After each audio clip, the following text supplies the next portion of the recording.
with us in studio are two people who don't really get along, and that's why I think this is a bad idea. Tomi Lahren and Jimmy Failla are in studio together. But there's a seat, if you're watching on Fox Nation, there's a seat between you. For the Fox Nation viewers, so they know, this isn't like COVID's not coming back. Right. This is genuine tension. disdain. Yes. Disdain. Okay, I offered to phone in, so why I even have to be here with this monster? I know. Right. Tomi Lahren. Tomi, do you want to answer him? Well, I called him out because he repeats his outfits. In what way? Which I don't. What do you mean? Well, I saw him in that outfit last night at Hannity, so he didn't even change for you, Brian. I'm wearing my jacket. I'm not wearing the same boots.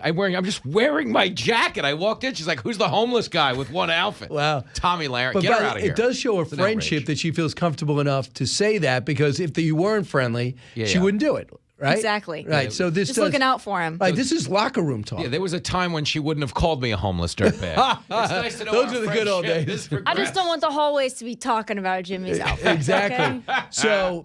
So I remember you came up to me, Jimmy, 6 months ago, and you said, "You just wait. There's going to be a budget impasse, and Kevin McCarthy's going to lose his job in a dramatic vote." Called it. And all except for you got the hour wrong. Yeah. I was off by they call me Jim Stradamus. The Nostradamus of politics. So, in your thoughts about this, what has happened since the vote that went down, the chaos? We have no House of Representatives right now. I'm more concerned that Biden, when he heard we lost the House Speaker, was like, "What am I going to play my music on?" Right. I mean, let's be honest. Listen, it should be on Bravo. You like Bravo? Should we Bravo. not put the House of Representatives on Bravo? It's a Real Housewives show now. House Representatives. The Real House Representatives of D. It's a good show. Yes, it's a I food love fight. Tell me your thought about this, where we were and where we're at. Well, I don't think it looks good to the average American, right? So it's not that I'm a McCarthy apologist. It's just we can't govern our own party. How do we convince independents that we can govern the country? And should we be laser focused on all the problems that we have and how to fix them?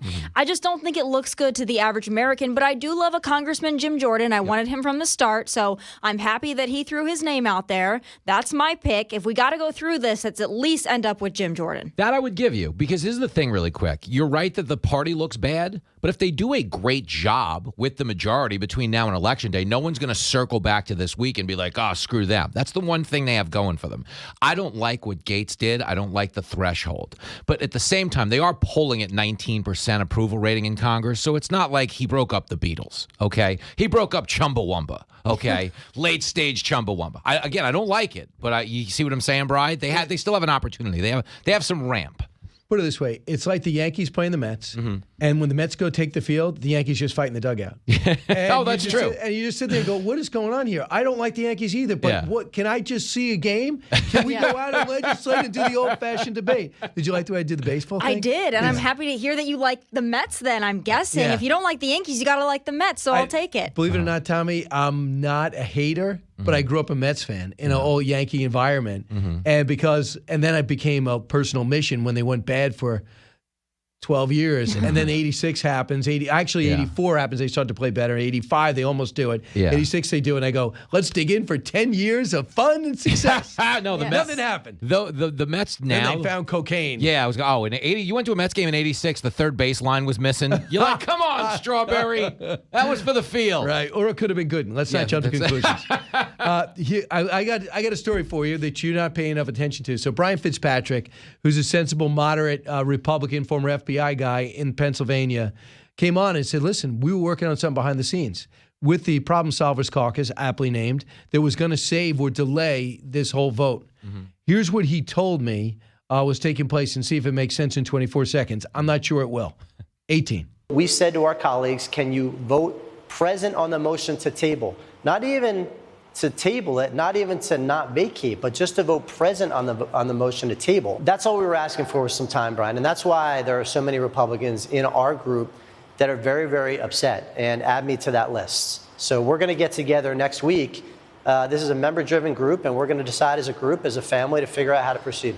Okay. So what he went on to say is, keep the chairman Republican, ranking member Democrat, will equal the seats in the Rules Committee. In order to say, if you would just give us 48 hours to suppress this insurrection. They're problem solvers. They're supposed to be solving a problem. Gottheimer wanted to do it, and Hakeem basically said, let him rot in hell. Wow. So I don't know if that would have helped because McCarthy had nothing to do with this, Tommy. Let's get your take in particular. Your thoughts, if this was done and they gave up some of the Rules Committee, which decided what people vote on. The Rules Committee is much more powerful than it sounds. Yeah. Your thoughts if this was ended up saving McCarthy? Well, I don't think there was Got your anything. Democratic votes.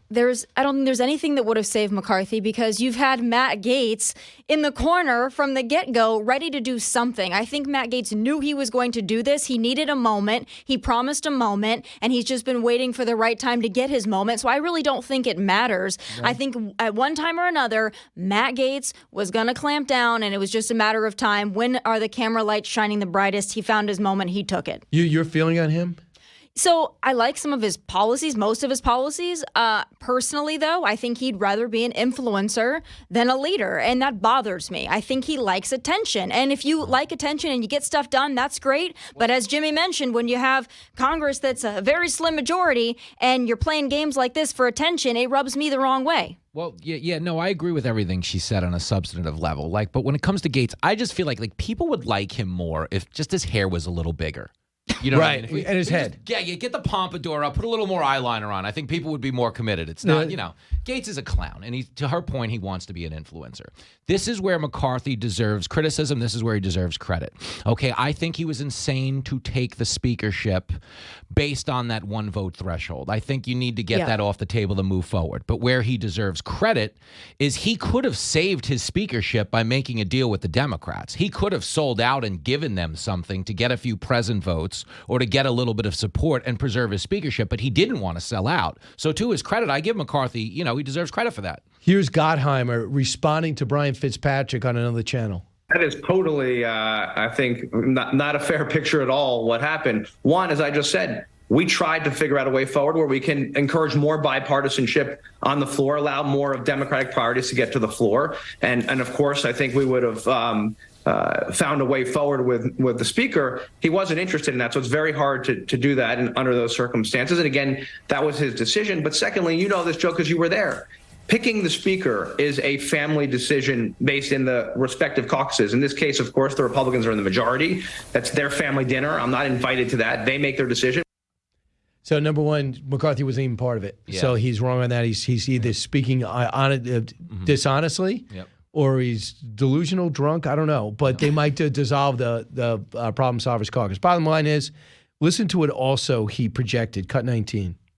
Well, I met with Jim last night. I will say, Brian, I get along with literally all my colleagues. There's no hard feelings, even though amongst any of us, even though a lot of us have very different views. I met with Jim yesterday. We've always had a solid relationship. He's a friend. Going to be talking to Leader Scalise today, and Kevin Hearn is thinking about throwing his hat in the ring. What we do, Brian, is we meet with these members as groups. So the Main Street Republican Main Street group, the Tuesday group, Problem Solvers. We're going to do forums and allow them to present. And our members have questions, namely the motion to vacate, Brian. We want to make sure that is fixed because we cannot perpetuate this problem that we saw last week. He went on to say that he does not think it's going to go smooth. He's going to be multiple votes. And know what he said? What? Don't be surprised if McCarthy comes back. Whoa. Wow. That would be a twist. Whoa. I mean, I like Jim Jordan. I think he's got the votes there. But here's what bothers me. I talked to Jimmy about this last night when I was just brushing past him, trying to avoid him. It was awful. We talked Similar about, jacket? Yes, because he was wearing the same jacket. I wasn't sure it was clean. But anyway, did you like how I did that there? I'm worried for Jim Jordan because I like Jim Jordan, and I talked to Jimmy about this last night. When's the last time that a Republican speaker was popular amongst his fellow Republicans? Never. It worries me because I think he's got a big, big future in this party. I would like to see him at some point run for president, do something big. I don't want this to soil him, and that's just my own selfish worry and concern. I think they hate anybody in that spot. Anybody in that spot is just a rhino. Like, you walk in, you're a rhino. Well, listen. The fact that Trump endorsed him, will give him some weight in this situation. But Trump also liked McCarthy because McCarthy said nice things about him. Trump likes anyone Trump for speaker 48 hours ago. That's true. Trump has technically endorsed 3 people in this race, himself, McCarthy, and Jordan. But if he commits to Jordan, whoever goes in there, it is so incumbent that they have the capacity to whip the votes the way Pelosi did. Because at the end of the day, McCarthy's out because Pelosi could send a text message from California telling everybody to vote in lockstep to get rid of him. That's a hold she has over the party, you need somebody in that position that has that kind of heat. So the one thing Jordan has going for him, he's a very effective prosecutor, and I hope that'll help him whip up the votes. So Jimmy Failla is here to, of course, appear with Tomi, and also to emphasize to everyone that he's going to go through with it. And what I'm talking about is Jimmy Failla's Fox Nation special is at the Paramount. Yes. On October 13th. Next Friday. Yeah, so next Friday, you're going to be on stage. And everyone is welcome except Tomi Lahren. Yes. But everyone else. Because of the rivalry. Tomi, I'm sorry it's sold out. No, but there are a few seats left. It's the Paramount next Friday night, 7 o'clock show. You know I'm going. You better be there. Right. Okay, it's the right thing to do. A lot of your colleagues are going. Like when I saw who RSVP'd yes, I was like, I got to get my life together. Really? You know, who's going? You want me to name? I don't know if I should name names. I don't want to put them in a bad spot. I'll tell you off the Save air. it for your show? What'd you say? Save it for your show? Well, I mean, I don't think any of them are admitting publicly that they're going. And it could have been their assistants to just check the box. No, it's them, but they're telling people publicly. They're like, no, I'm not going to Jimmy Failla show. I'm going to Epstein Island. No, they don't want to admit to hanging out with me. They're like, I'm visiting R. Kelly in jail. Jimmy Failla, what are you talking about? All right, so listen, when we come back, Jimmy will apologize to everybody he just thought would ultimately go to Epstein Island, and then we'll get back. Names. But you listen, we all know who's going. Hannity will be there. Tom, you going to stick around too? Yeah, but not for Jimmy Failla's special. Right. Just for this. Nobody will go.